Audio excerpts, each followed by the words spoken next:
Atensyon mga Filipino senior citizens, yung mga kasama o benepisyaryo ng Social Pension Program ng DSWD. Hawak ko na po ang listahan para sa Social Pension Payout Schedule ngayong darating na August 14, araw ng Huwebes. Saang-saang lugar nga ba ito? Pag-uusapan natin dito sa video. Hold up.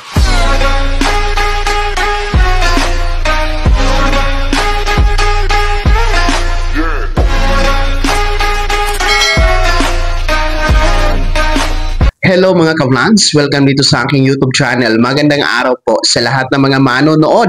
Saan po kayong dako sa mundo? Kumusta mga ka-vlogs? Eto, makinig na kayo! Mga benepisyaryo ng Social Pension Program ng DSWD.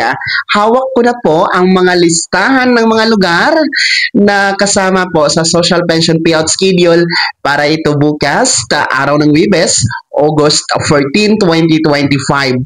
Kaya pakinggan nyo po mamaya-maya. Pero kung bago ka pa lang dito sa aking YouTube channel o di kayo hindi ka pa nakasubscribe, abay click nyo muna natin subscribe button na nasa baba. Huwag kalimutan na pindutin ang notification bell, ilagay sa all para naman updated ka sa lahat ng mga videos na aking i-upload. So eto na nga po, no? Huwag na nating patagalin dahil alam ko po ay gusto nyo nang malaman, makakasama na po ang inyong mga lugar, no? Inyong barangay sa listahan na ibibigay ko para ito bukas araw ng Huwebes, August 14, 2025 na Social Pension Payout Schedule. So una po sa ating listahan ay ang Quezon City, yung Barangay Fairview, Barangay Santa Lucia, Barangay North Fairview. Ang venue po ng payout ninyo ay parehong magaganap sa covered court ng Barangay Fairview dyan sa Quezon City. Kasunod po ay ang munisipyo ng Bugyas, Benguet. Particular po sa Barangay Bangaw, alas 9 hanggang alauna ng hapon. Ang venue ng payout po ay sa Senior Citizens Building. Yung Barangay Kalamagan naman, alas 9 hanggang alauna ng hapon din po. Ang venue ng payout ay sa Barangay Hall ng Kalamagan. Then yung Barangay Abatan, alas 9 hanggang alauna ng hapon din po. Ang payout nyo ay magaganap sa Barangay Hall ng Abatan, dyan ito sa munisipyo ng Benguet, Bugyas, Benguet Province. Kasunod po ay ang Tanhay City, Negros Oriental. Particular po sa Barangay Santo Niño. Ang payout nyo po bukas ay alas 8 ng umaga na magaganap po sa covered court ng Barangay Santo Niño, Tanhay City, Negros Oriental. Kasunod po ay ang munisipyo ng Santa Cruz, Davao del Sur. Particular po sa Barangay Astorga. Alas 8 ng umaga po ang inyong payout bukas na magaganap sa Barangay Gymnasium, Barangay Astorga, Santa Cruz, Davao del Sur. Kasunod po ay ang Los Baños, Laguna. Particular po sa mga barangay ng Baybayin, Barangay Timugan at Barangay San Antonio. Parehong magsisimula ang payout bukas alas 9 ng umaga hanggang alas 10:30 at ang venue po ay sa multi-purpose hall. Then, yung Barangay Malinta at Barangay Anos ay parehong magsisimula din po alas 10:45 ng umaga hanggang alas 12 ng tanghali. Ang venue ay magaganap po sa multi-purpose hall. At yung Barangay Bayog naman, alas 9 hanggang alas 10:30 ng umaga. Ang venue ay sa covered court ng Barangay Bayog. Ang Barangay Tadlak, alas 9 hanggang alas 10:30 din po ng umaga. Ang payout ay magaganap sa evacuation center ng Barangay Tadlak. Tapos, yung Barangay Batong Malaki, Barangay Tuntungin Putho, at Barangay Bagong Silang ay parehong magsisimula alas 9 ng umaga hanggang alas 12 ng tanghali. Ang venue po ay sa Barangay Batong Malaki Covered Court. Diyan ito sa munisipyo ng Los Baños, Laguna. Then, yung Barangay Mayundon, alauna hanggang alas 12:30 ng hapon. Ang venue ng payout ay sa multi-purpose hall, no? Diyan pa rin po sa Los Baños, Laguna, Barangay Maahas, alauna hanggang alas 2 ng hapon. Ang venue ng payout ay sa covered court ng Barangay Maahas. Then, yung Barangay ng Bambang, Barangay Lalakay ay parihong alauna hanggang alas 2 ng hapon at ang venue payout ay parihong magaganap sa covered court ng mga barangay hall ninyo dyan sa Bangbang and Lalakay. Dyan pa rin po ito sa munisipyo ng Los Baños, Laguna. Then, balik tayo sa Los Baños, Laguna, particular sa Barangay Bayog, alas 9 ng umaga hanggang alas 10:30 ng umaga. Ang payout nyo bukas magaganap po sa covered court ng Barangay Bayog, Los Baños, Laguna. Dito naman po tayo sa Zamboanga City, particular po sa Barangay Kabatangan.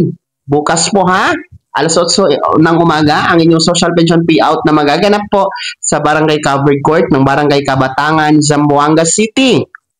Kasunod po, may social pension payout schedule na magaganap bukas sa munisipyo ng San Isidro, Siargao. And para po sa mga taga San Isidro, Siargao sa Municipal Gymnasium po ng San Isidro, Siargao magaganap ang inyong payout schedule alas 9 ng umaga hanggang alas 11 ng umaga para sa mga personal na kukuha, yung mga benepisyaryo, at yung mga authorized representative naman alas 11 hanggang alas 12 ng tanghali po. Maliban po sa Barangay Santa Paz at Barangay Tigasaw, dahil sa inyong barangay po magaganap ang payout ninyo. Pupuntahan lang po kayo ng MSWD office. Then alas 9 ng umaga hanggang alas 12 ng tanghali para sa personal na kukuha din po ng kanilang social pension payout at authorized representative yung alauna hanggang alas 2 ng hapon, except po sa Barangay del Carmen. Diyan ito sa San Isidro, Siargao. Dito naman po tayo sa munisipyo ng Santa Monica, Surigao del Norte. Para sa Cluster 1, ang Barangay Alegria, Barangay Garcia, Barangay Tangbo. Ang oras ng inyong payout bukas ay alas 9 ng umaga hanggang alas 4 ng hapon na magaganap po ang venue sa Barangay Alegria Social Hall. Para sa Cluster 2, ang Barangay Abad Santos, Barangay Magsaysay. Alas 9 ng umaga hanggang alas 4 ng hapon, ang venue ng payout ay sa Barangay Magsaysay Senior Citizen Building. Yung Cluster 3 naman po ay ang Barangay Mabini at Barangay Libertad. Alas 9 hanggang alas 4 ng hapon din po. Ang venue ng payout ay sa Barangay Mabini Gym. Then yung Cluster 4 ay ang Barangay T. Ireland, Barangay Mabuhay, Barangay Rizal at Barangay Bailan na parihong magsisimula alas 9 hanggang alas 4 ng hapon. Ang payout ay magaganap sa Barangay T. Ireland Gymnasium. Diyan ito sa munisipyo ng Santa Monica, Surigao del Norte. Kasunod po ay ang munisipyo ng Agdangan, Quezon Province. Yung Barangay Dayap, Barangay Ilaya, Barangay Ilaya Kinagunan, Barangay Kanluran, Maligaya, at Barangay Silangan, Maligaya, parehong magsisimula alas 9 ng umaga onwards. Ang venue ng payout nyo po ay parehong magaganap sa Barangay Kanluran, Maligaya, Barangay Hall. Din yung Barangay Silangan, Kalutan, alas 9 ng umaga po ang payout ninyo. Magaganap po yan bukas sa Barangay Hall ng Barangay Silangan, Kalutan. Tapos yung Barangay Kanluran, Kalutan, alas 10:30 ng umaga naman po bukas na magaganap po sa Barangay Hall ng Barangay Kanluran, Kalutan. Then Barangay Seldora, alas 9 ng umaga, magaganap po sa Barangay Hall ninyo. Barangay Ibaba, Kinagunan, alas 10:30 ng umaga na magaganap po sa Senior Citizen Hall. Barangay Binagbag, alas 9 ng umaga, magaganap sa Barangay Hall ng Barangay Binagbag. Barangay Salvacion, alas 10:30 ng umaga na magaganap po sa Barangay Covered Court ng Barangay Salvacion. Barangay Poblacion 2, alas 9 ng umaga, magaganap sa Agdangan Municipal Hall. Then Barangay Poblacion 1, alauna ng hapon na magaganap din po sa Agdangan Municipal Covered Court na dyan po ito lahat sa munisipyo ng Agdangan, Quezon Province. Then dito naman po tayo sa munisipyo ng Sibunag, Guimaras, particular po sa Barangay Maabay. Bukas po alas 3 ng hapon na magaganap po ang social pension sa gymnasium ng Barangay Maabay. Diyan ito sa munisipyo ng Sibunag, Guimaras. Then, yung munisipyo ng Santa Cruz, Davao del Sur, particular po sa barangay Darong, ay alauna ng hapon po magaganap ang social pension bukas na magaganap sa Kagas Paklipan Gymnasium. Kasunod ay ang munisipyo ng Bagwe, Cagayan Province. Particular po sa barangay Villa Gracia. Alas 3 ng hapon hanggang alas 5 ng hapon. Ang venue ng payout nyo po magaganap sa Municipal Gymnasium. Mga taga barangay Villa Gracia, munisipyo ng Bugwe, Cagayan Province.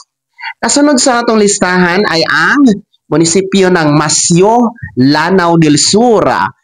Alas 9 ng umaga bukas ay ang mga barangay ng Buadia Maloy, barangay Layla Lumbak, barangay Alip Lalabuan, barangay Pantaw, barangay Marandakan, barangay Putad, barangay Manalukon Talob, barangay Talob Langi, barangay Ampuan, barangay Lakadon, barangay May Bitimbang Balindong, at barangay Sawira. Then, alauna imedya ng hapon ay ang mga barangay ng Gundarangin, Asa, Adigaw, barangay Makabangon, Imbaba, barangay Unda, Dayawan, at barangay Mukamad, Tangol. Pagsapit ng alas 3 ng hapon ay ang mga barangay ng Tuano, Arangka, barangay Makumpara, Apa, Mimbalay, barangay Maramian, Alimraya, barangay Kasim, Lumbaka, Ingod, barangay Mataw, Araza, barangay May, Sindaulan, barangay Makadang, Talagvian, barangay Abdullah Buisan, barangay Makalumpang, Lumbak, Karaman, at barangay Alumpang, Paino, Mimbalay. Diyan ito sa munisipyo ng Masyo, Lanao del Sur. At yan po, no, mga senior citizens, yan po ang hawak natin na listahan. Medyo marami-rami po yung kasama po sa ating listahan na magkakaroon ng social pension payout schedule para ito bukas sa araw ng Webes, August 14, 2025. At third quarter po ito ng taon na ito na nagkakahalaga ng 3,000 piso. Pero maaari pong aabot sa 6,000 piso kung hindi nyo pa natanggap ang second quarter ninyo, mga lolo at lola. Sa mga lugar na hindi ko na nabanggit, abangan nyo po sa susunod episode ko or susunod upload ko, baka kasama na po ang inyong barangay sa listahan na ating ibibigay sa inyo na makakatanggap ng social pension, mga ka-vlogs. Kaya naman, mga senior citizens, ano po yung comment at reaction sa balitang ito? Ibahagi nyo po sa comment section na nasa baba. Pakilakip ng buong pangalan at kung taga saan kayo. Bago ako magtapos sa video na to, kung gusto nyo pong sumuporta sa aking YouTube channel, maaari nyo pong i-click ang ating super thanks button na nasa baba. Sa mga gusto maging miyembro, pwede i-click nyo lamang ating join button. Maraming perks dyan mga ka-vlogs. Be my member now. Sana naging gabay ang video na to kahit paano. Pag-uusapan natin ang mga mahahalagang bagay-bagay na may kinalaman sa ayuda programa at benepisyo ng mga senior citizen. Kung hindi ka pa nakasubscribe dito sa aking YouTube channel, maaari nyo na i-click ang ating subscribe button na nasa baba. Huwag kalimutan na pindutin ang notification bell. Ilagay nyo po sa all para naman updated ka sa lahat ng mga videos na aking ma-upload. Maaari nyo din i-like ang video na to. Kung meron ka pa mga katanungan, maaari nyo i-comment sa comment section na nasa baba. Paki-follow na din po ang aking official Facebook page na nasa screen nyo. Muli po ako si Daniel Tempawan na nagsasabing dito sa aking YouTube channel, Pawang Katotohanan at lahat totoo lamang.